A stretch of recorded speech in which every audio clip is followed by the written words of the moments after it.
ഈശോ മിശിഹായ്ക്ക് സ്തുതിയായിരിക്കട്ടെ. പ്രിയ കൂട്ടുകാരെ, മാതാവിൻ്റെ അമലോത്ഭവ തിരുനാളിന് ഒരുക്കമായി നമ്മൾ പ്രാർത്ഥിക്കുകയും ധ്യാനിക്കുകയും ഒക്കെ ചെയ്യുകയായിരുന്നല്ലോ. എൻ്റെ ഫോണിൽ ധാരാളം മക്കൾ സന്ദേശമായിട്ട് പല അനുഭവങ്ങളും പങ്കുവയ്ക്കുന്നുണ്ട്. മാതാവിൻ്റെ അമലോത്ഭവ തിരുനാളിന് ഒരുങ്ങി പ്രാർത്ഥിച്ച ഒരാൾക്ക് മാതാവ് ഒരു നല്ല സ്വപ്നം കാണിച്ചു കൊടുത്തു, പരിശുദ്ധ അമലോത്ഭവ മാതാവ്. അതുപോലെ പല കാര്യങ്ങളും തടസ്സം നീങ്ങിയതായിട്ട് അവരെന്നോട് പറഞ്ഞു.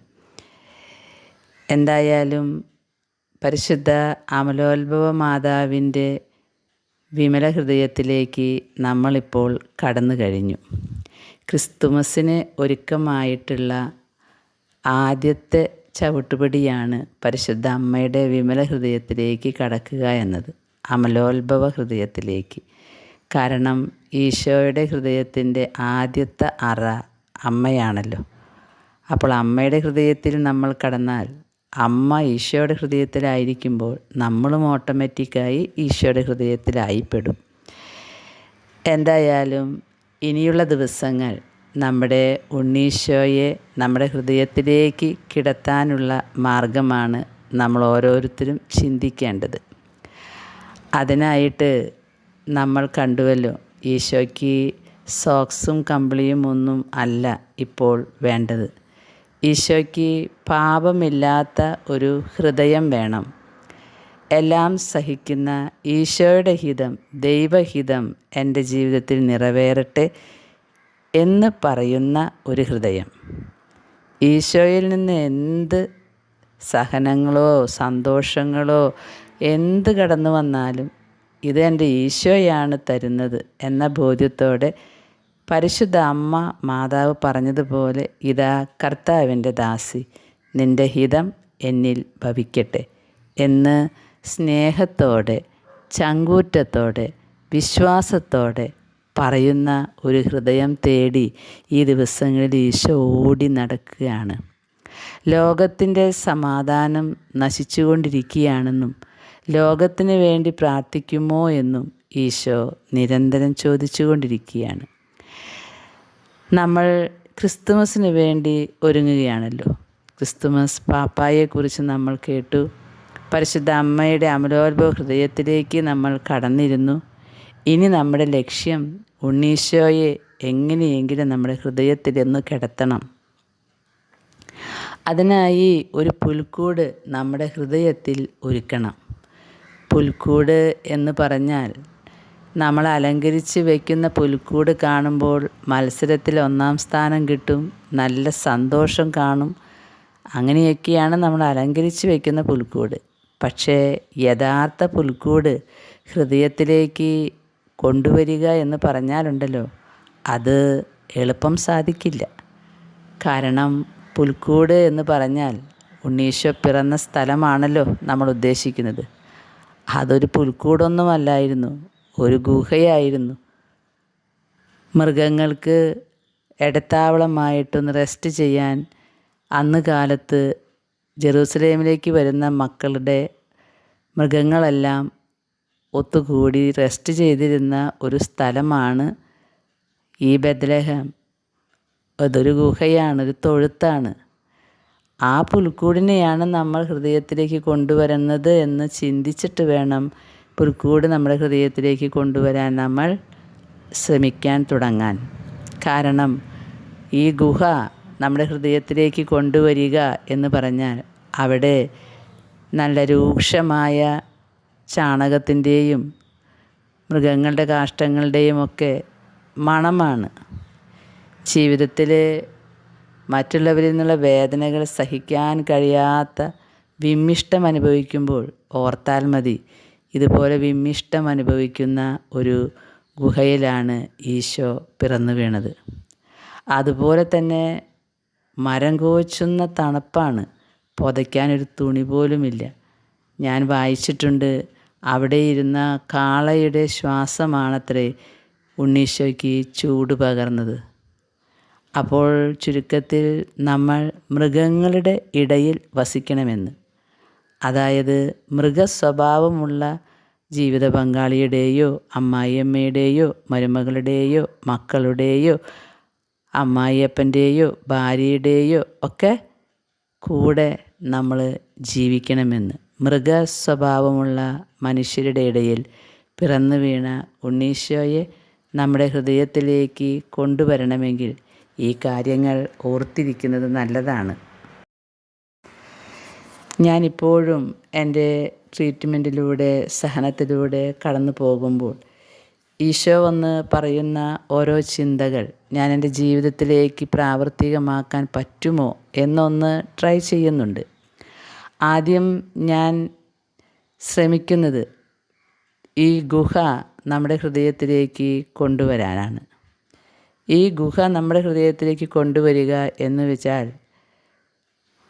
ആരുമില്ലാത്ത, നമ്മെ മനസ്സിലാക്കാൻ മനുഷ്യ സ്വഭാവമുള്ള ആരുമില്ലാത്ത ഒരു ജീവിതം, അങ്ങനെയുള്ളൊരു ജീവിതം ആണ് നമുക്കെങ്കിൽ ആ ജീവിതത്തെ ഓർത്ത് ഈശോയ്ക്ക് നന്ദി പറയാനായിട്ട് പഠിക്കണം.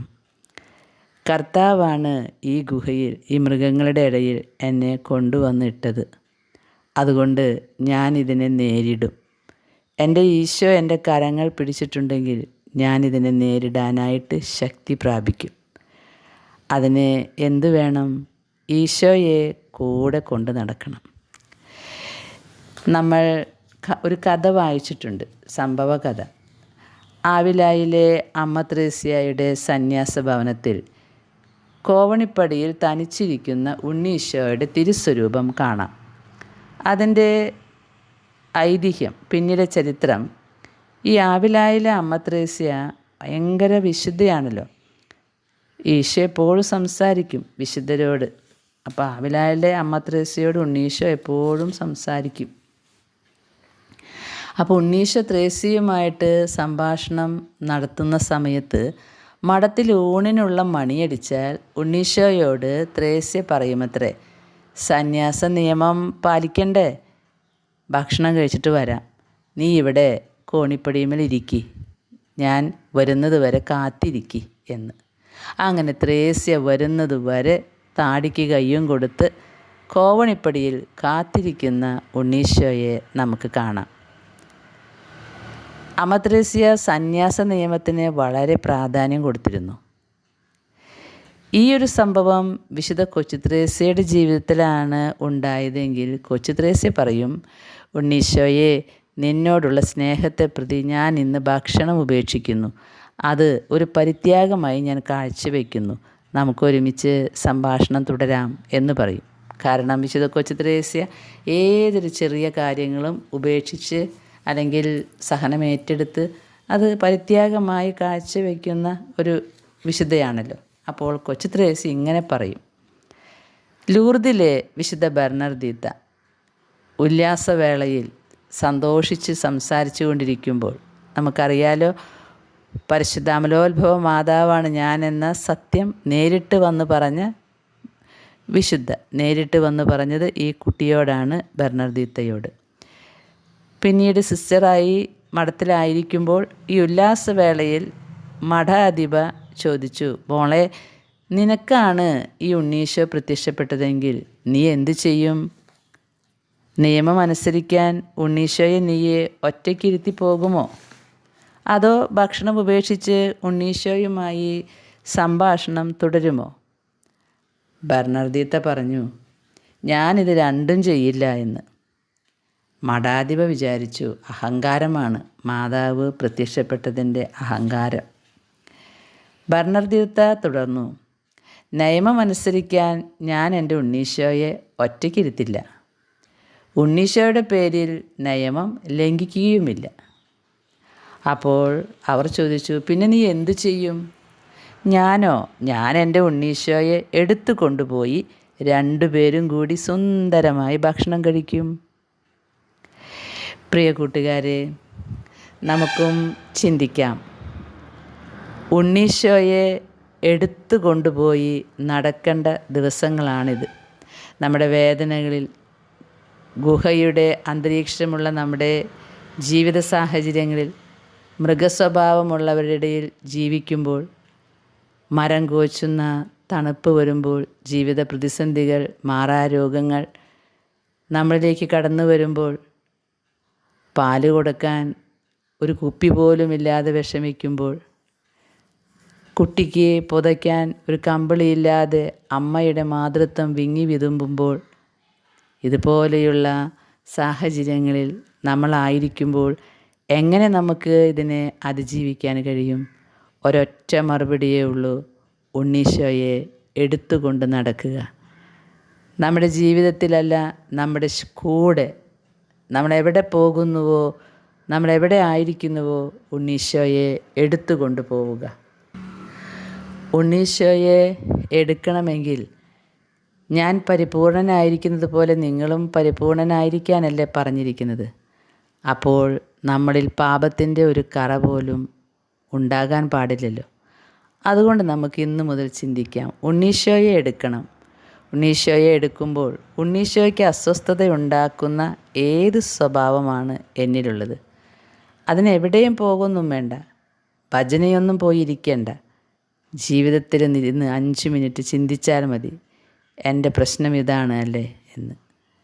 എപ്പോഴും മറ്റുള്ളവരിൽ കുറ്റം മാത്രം കാണുന്ന ഒരു സ്വഭാവമാണ് എനിക്കെങ്കിൽ ചിന്തിക്കാം, ഉണ്ണീശോ ഞാൻ എടുക്കാൻ കൈ നീട്ടുമ്പോൾ ഉണ്ണീശോ തിരിഞ്ഞു നടക്കും. കാരണം മറ്റുള്ളവർ ചെയ്യുന്ന ഓരോ കാര്യത്തിലും കുറവ് കണ്ടുപിടിക്കുന്ന ഒരു വ്യക്തിയാണ് ഞാനെങ്കിൽ ഉണ്ണീശോ നമ്മുടെ കൂടെ വരില്ല. അതുകൊണ്ട് നമുക്ക് ഇതുപോലെ ചിന്തിക്കാം, എൻ്റെ ജീവിതത്തിൽ, എൻ്റെ സംസാരത്തിൽ എന്തൊക്കെയാണ് അപാകതകൾ വരുന്നത്, അതെല്ലാം ഒന്ന് ക്ലിയർ ചെയ്ത് നമുക്ക് വിശുദ്ധ ബെർണർദിത്തയെ പോലെ ഉണ്ണീശോയെ എടുത്തുകൊണ്ടുപോയി ഈ ദിവസങ്ങളിൽ യാത്ര തുടരാം. നമ്മുടെ ദുഃഖങ്ങളിൽ, മാറാരോഗങ്ങളിൽ, അതികഠിനമായ വേദനകളിൽ, സാമ്പത്തിക ബുദ്ധിമുട്ടുകളിൽ, എല്ലാവരും ഉപേക്ഷിച്ച നിലയിൽ ഒറ്റപ്പെട്ട ജീവിതം നയിക്കുന്ന കുടുംബങ്ങളിൽ ഉണ്ണീശോ നമ്മുടെ ഒക്കത്തുണ്ടെങ്കിലുണ്ടല്ലോ, നമുക്ക് എന്തിനും ധൈര്യം കിട്ടും, ഏത് പ്രതിസന്ധിയെയും നമ്മൾ അതിജീവിക്കും. അതുകൊണ്ട് ആദ്യം വേണ്ടത് ഉണ്ണീശോയെ എടുത്ത് നമ്മുടെ ഒക്കത്തിരുത്തണം.